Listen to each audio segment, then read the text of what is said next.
Good morning, folks. Plasma filaments dancing here to kick off a day of news spanning from Earth to the deep reaches of the cosmos, and we're starting here with our star over at spaceweathernews.com and a coronal hole-dominated Earth-facing half of the Sun. The southern openings are clearly a polar extension, but the northern opening appears to be well separated. Solar magnetic field monitoring suggests we'll magnetically connect to that area today as it swings in. The solar wind has crested and begins to descend in intensity. More is likely coming as the streams from the coronal holes are lined up one after another, but the event that started nearly 3 days ago and never got more than modest in intensity is ending here without having modulated geomagnetic conditions much. 2 Earth events of note. Illegal gold mining is dangerous, even more so when deluge hits your region. 5 dead, 35 missing, and it's likely that all 40 have been lost. With the snow from the latest system pulling across the states, we're seeing record marks in the eastern states now after the West ruled the autumn season's cold events. And sticking with the cold, we're celebrating Icebridge's 11 years of data. From the discoveries about the landmass underneath the ice, to the analysis of the ice mass itself and the layers within, to the Hiawatha crater still hiding beneath the ice. Article and accompanying video are linked below.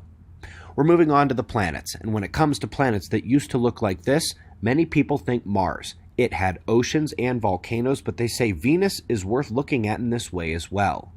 Taking the older view of Venus's history leaves it as having once been Earth-like as well. This is of course moot if Venus is the same object of ancient stories and its known history is wrong, but that's another story for another day. Meanwhile, in 5 days, a true exoplanet hunter will embark as the most advanced space telescope capable of hunting those exoplanets. The Cheops Space Telescope is set to launch early next week, and of course, this is their goal. They're looking for this.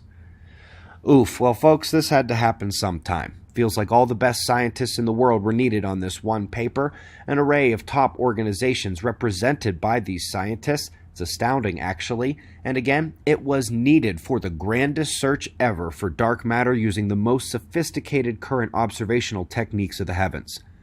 Did you think I was about to tell you they found it?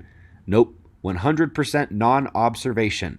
Obviously, as it is indeed imaginary like fairies, human-induced global warming, and Jeffrey Epstein's suicide. So up next, let's hit some things that are not so imaginary. Folks, it was one of the key points in our plasma cosmology movie. As they look further and further into space, they are looking further and further back in time. And the further they look, the more they find massive quasars, galaxies, and galaxy clusters that have no physical means of coming together so quickly in the universe. So this latest revelation from ALMA and the NRAO has really gotta hurt. The furthest ever of such objects has just been found, taking that conflict with the Big Bang timeline and cosmic scale astrophysics to another level, as this object is allegedly well over 13 billion light years away, pushing the reality of the cosmology failure further into the light. Pun intended. And one of the things that is confusing them when they look at large-scale structures is the dynamics. It turns out that the gas interactions don't behave like they should when encountering a shock wave, upending 200 years of incorrect math applied to such situations. Now, they give a number of terrestrial scenarios where the shock gas dynamics are important, but it's important everywhere. From nova shells to colliding galaxies. This is a science that probably applies most crucially to cosmology, since booms and collisions among gas and dust is what most of the universe actually is. Folks, yesterday we shared the magnetic model update and noted some things for the current Earth situation. I have seen the many comments and questions on the video, and none have simple answers. This is going to take a couple of days, but I'm putting together some graphics, charts, and other data to help answer questions like, when are the poles going to meet? When are things going to get bad? What about the coming grand solar minimum? What cosmic ray effects can be expected from losing multiple shields against the galaxy and beyond? Subscribe, click the bell, and stick around as I promise those special videos are coming before the end of the year. We greatly appreciate your support. We've got wind map forecasts and shots of our star to close. And of course, we'll do this all again tomorrow, right here, but right now it's 4:20 a.m. in the new Valley of the Sun. Eyes open, no fear. Be safe, everyone.